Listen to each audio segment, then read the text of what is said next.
Hello students, facto maths के इस channel पे आप सभी का स्वागत है। आप कैसे? मैं बहुत अच्छा हूँ। और आज मैं जो टॉपिक लेने जा रहा हूँ वो टॉपिक है pairs of angles. Pairs of angle class 7th का बहुत ही इंपॉर्टेंट चैप्टर है, जिसमें दो भाग दिए हुए हैं, दो पार्ट दिए हुए हैं। एक तो जो है टाइप ऑफ एंगल के बारे में बताया गया है, तरह तरह के एंगल के बारे में समझाया गया है और उस पर बेस्ड क्वेश्चन है। दूसरा, इसी का दूसरा चैप्टर है 12th भी, जिसमें पैरेलल लाइन के बारे में बताया गया है।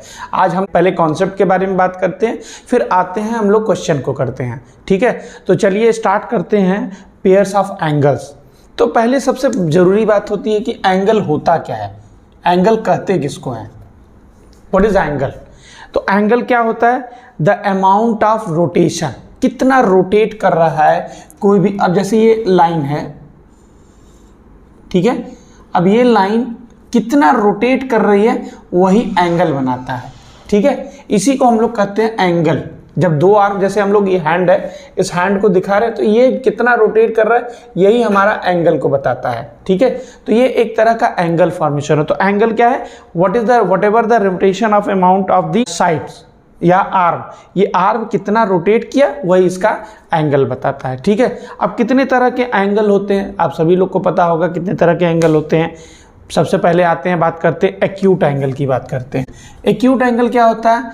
ऐसा एंगल जो कि 0 डिग्री से बड़ा हो, ऐसा एंगल जो 0 डिग्री से बड़ा हो और 90 डिग्री से छोटा हो। मान लो ए एंगल है जो कि 0 डिग्री से, ये ए है, ये बी है, ये सी है। तो एंगल ए जो है, जो 0 डिग्री से बड़ा है और 90 से छोटा है, इस एंगल को हम लोग कहते हैं एक्यूट एंगल। ठीक है, फिर आती है बात ऑब्ट्यूज एंगल की बात। ऑब्ट्यूज एंगल क्या होता है? वो एंगल जो 90 से तो बड़ा होगा लेकिन 180 से छोटा होगा। 90 से बड़ा एंगल और 180 से छोटा एंगल ऑब्ट्यूज एंगल कहलाता है। अब बात आती है कि हमारा राइट एंगल क्या है, what is right angle. Right angle triangle, right angle किसको कहते हैं? ऐसा एंगल जो 90 डिग्री का हो, राइट एंगल। ऐसा एंगल जो एग्जैक्टली 90 डिग्री का हो, उसको हम लोग कहते हैं राइट एंगल। ठीक है, इस तरह से रिफ्लेक्स एंगल भी होता है। रिफ्लेक्स एंगल किसको कहते हैं? ऐसा एंगल जो 180 से बड़ा हो, 360 से छोटा हो, उसको हम लोग रिफ्लेक्स एंगल कहते हैं। ठीक है, फिर उसके बाद आती है कंप्लीट एंगल। कंप्लीट एंगल क्या होता है? ऐसा एंगल जो एग्जैक्टली 360 डिग्री के बराबर हो, 360 डिग्री के बराबर हो। एक और एंगल होता है जिसको कहा जाता है स्ट्रेट एंगल, जो एग्जैक्टली 180 डिग्री हो, उसको हम लोग कहते हैं स्ट्रेट एंगल। ठीक है, ये तो हो गया तरह तरह के एंगल के बारे में। ठीक है, अब हम लोग आगे बढ़ते हैं, ऐसे एंगल के बारे में बात करते हैं जो कि हम लोगों को इस सिलेबस में दिया गया है कि उस सिलेबस में उसके अकॉर्डिंग हम लोग करते हैं। ओके, सबसे पहला जो कंसेप्ट दिया गया है वो है adjacent angle. Adjacent angle, adjacent angle को समझने से पहले हम लोग एक फिगर ड्रॉ करते हैं। ये है हमारा एंगल, ये हो गया एक आर्म, इसको हम लोग O कह देते हैं, ये A है, ये B है और ये C है। ठीक है, अब यहाँ पे देखिए दो एंगल फॉर्म हो रहे हैं। एक एंगल हम जिसको कह दे रहे हैं 1, एक एंगल 2 फॉर्म हो रहा है। ये एडजेसेंट एंगल है, लेकिन कब है? जब तक कि ये कॉमन आर्म है और ये कॉमन वर्टेक्स है, तभी ये एंगल है। इसको हम लोग कहते हैं एडजेसेंट एंगल। एडजेसेंट एंगल वो एंगल होता है जिसमें कॉमन वर्टेक्स हो और कॉमन आर्म हो, तो उसको हम लोग एडजेसेंट एंगल कहते हैं। ठीक है, अब आते हैं, नेक्स्ट है second, linear pair. Linear pair कौन सा एंगल है? ये भी एक तरह का एडजेसेंट एंगल है, लेकिन इसकी कंडीशन थोड़ी बदल जाती है। अब जैसे डायग्राम बना के देखते हैं। एक डायग्राम हमने बना लिया, ये कॉमन आर्म हो गया एंड ये हो गया हमारा। अब यहाँ पर भी दो एंगल बन रहे हैं, इस कॉमन आर्म की वजह से दो एंगल बन रहे हैं। AOB, AOC जिसको हम एंगल 1 नाम दे रहे हैं, और COB जिसको हम एंगल 2 नाम दे रहे हैं। ये भी एक तरह का एडजेसेंट एंगल है, लेकिन इसको लीनियर पेयर तब कहेंगे जबकि इनके दोनों एंगल का सम 180 आ जाए। अब यहाँ पे देखिए, इन दोनों एंगल का सम 180 आ रहा है angle 1 plus angle 2 is equal to 180। ये हमारा दोनों एंगल का सम 180 आ रहा है, इसलिए इसको हम कहते हैं लीनियर पेयर एंगल। ये बहुत ही इंपॉर्टेंट कॉन्सेप्ट, इस पे कई क्वेश्चन पूछे जाते हैं एग्जाम्स में, तो इस कॉन्सेप्ट को कायदे से समझिएगा, ठीक है। तो एक हो गया एडजेसेंट एंगल, एक हो गया लीनियर पेयर हो गया, ठीक है। अब यहाँ पर हम एक चीज देख सकते हैं कि लीनियर पेयर हमारा एडजेसेंट एंगल हो सकता है, लेकिन एडजेसेंट एंगल लीनियर पेयर हो कोई जरूरी नहीं है। यहाँ पे लीनियर पेयर हमारा एडजेसेंट एंगल हो सकता है, एडजेसेंट एंगल लीनियर पेयर हो ऐसा कोई जरूरी नहीं है। तो ये हमारा हो गया एडजेसेंट एंगल और लीनियर पेयर एंगल। अब हम लोग आगे बढ़ते हैं, ये कॉन्सेप्ट अगर सबको क्लियर है तो जरूर से इसको नोट कर लीजिएगा। फिर आगे बढ़ते हैं, हम लोग नेक्स्ट पढ़ते हैं complementary angle and supplementary angle. Next concept है complementary angle and supplementary angle. Complementary angle and second is supplementary angle. Complementary angle वो एंगल होता है जिसमें दो एंगल जिनका सम 90 डिग्री आए उनको हम कॉम्प्लीमेंट्री एंगल कहते हैं। अब जैसे मैंने बना लिया, ये भी एक तरह का एडजेसेंट एंगल है, लेकिन यहाँ पे कंडीशन क्या होती है, दो एंगल जिसका सम 90 डिग्री आ जाए इनको हम कॉम्प्लीमेंट्री एंगल कहते हैं। A plus B is equal to 90, तो कॉम्प्लीमेंट्री। अब जैसे एग्जाम्पल के रूप में अगर एक 20 डिग्री है तो दूसरा 70 डिग्री, ये कॉम्प्लीमेंट्री है। दोनों का सम अगर एक 10 डिग्री है तो दूसरा 80 डिग्री है, ये कॉम्प्लीमेंट्री एंगल है। अगर एक 30 डिग्री है तो दूसरा 60 डिग्री है, ये कॉम्प्लीमेंट्री एंगल है। ओके, अब बात आती है सप्लीमेंट्री एंगल की। सप्लीमेंट्री एंगल वो दो एंगल होते हैं जिनका सम 180 डिग्री हो।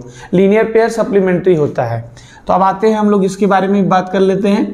अब ये हमारा दिया हुआ है A and B, O A B and सी।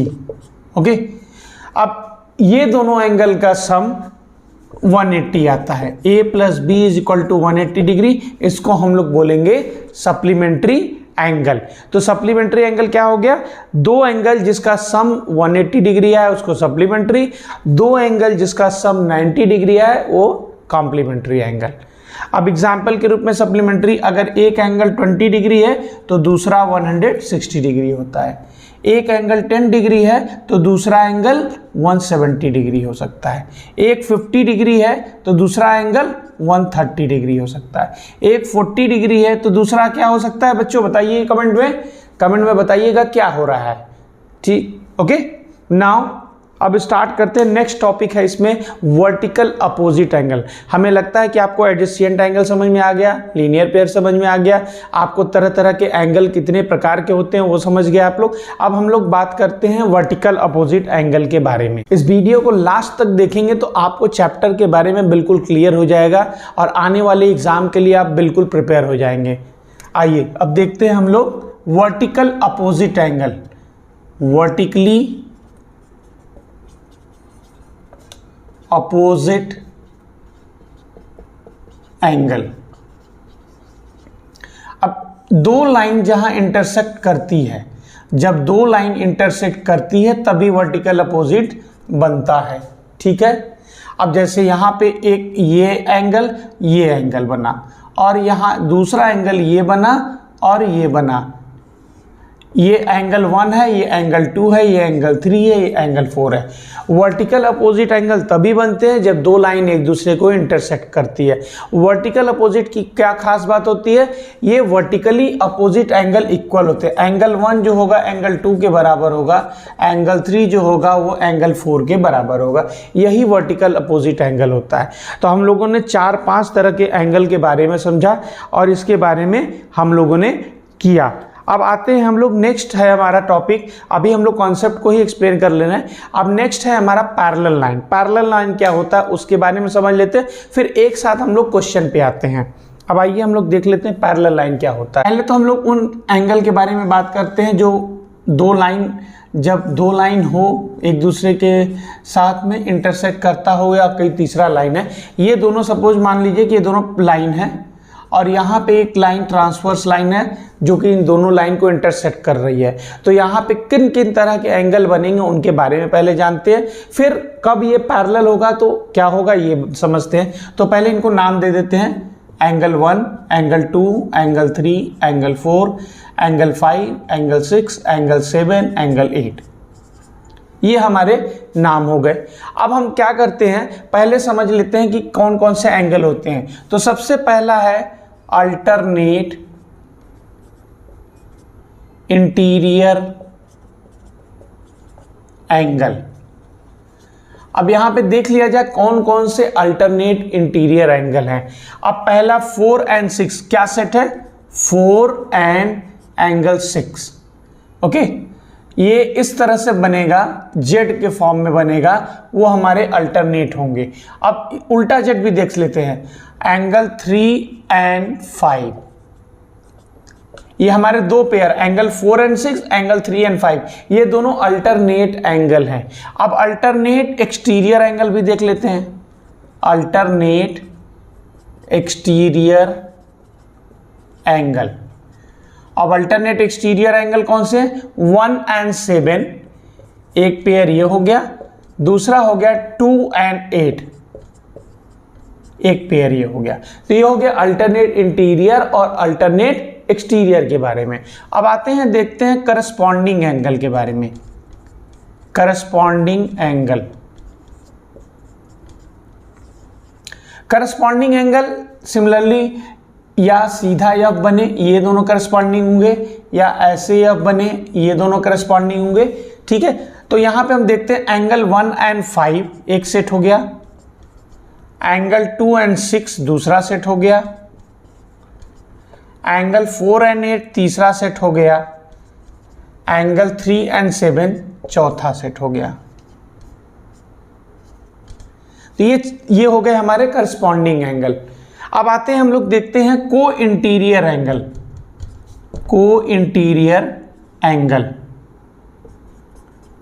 को इंटीरियर एंगल कौन से होते हैं, एक ही तरफ पैरेलल, किसी भी लाइन के एक तरफ वाले। एंगल 4 and 5 को इंटीरियर एंगल हैं, और दूसरा सेट है एंगल 3 and एंगल 6।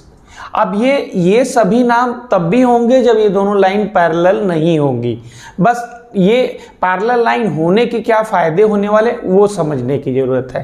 पैरेलल, अगर मान लीजिए यल इज, अब मैं यहाँ पे लिख दूं यल इज पैरेलल टू यम, ये यल है, ये यम है, अगर ये दोनों पैरेलल हैं तब अल्टरनेट इंटीरियर एंगल इक्वल हो जाएंगे, तब करस्पॉन्डिंग एंगल इक्वल हो जाएंगे, और को इंटीरियर एंगल जो है उनका सम सप्लीमेंट्री हो जाएगा। कहने का मतलब दोनों का सम 180 डिग्री हो जाएगा। तो ये हमारे हो गए पैरेलल लाइन से रिलेटेड कंसेप्ट।